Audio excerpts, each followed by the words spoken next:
Bular jakardli tolalarda. O'zbekistonda bizda asosan paxta oddiy holatda, mana bu suratda bo'ladi. Oddiy bo'ladi. Bunga naqsh berasiz, pechat berasiz, boshqa bo'ladi. Lekin men biladi, mana bu уже gulli, ya'ni siz pechatda emas, to'qimada, to'qish jarayonida gul hosil qilinadi. Mana bu narsa. Ko'rasizmi, mana gulli. Bu yerda gul bo'lyapti, bu tabiiy narsa.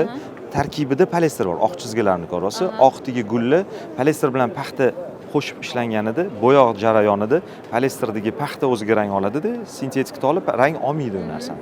Rang olmaganini hisobiga sizda gul hosil bo'ladi. Mana O'zbekiston bozorida yengilliklardan odatda bu narsa Xitoydan olib kirilardi. Xitoyda hozirgi kunda ham olib kelishadi.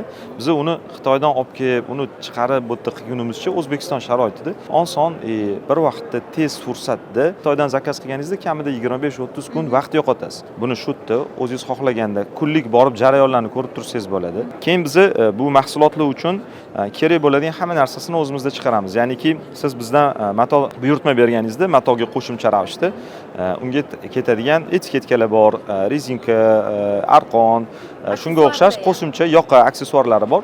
Ya'ni siz bizga zakaz berasiz, zakaz berish jarayoningizda siz bu yerdan hamma narsangizni yakunida, ya'ni finishda olib chiqib ketasiz. Faqat sizdan tikib, u yog'i mijozlarga yetkazib berishingiz bo'ladi.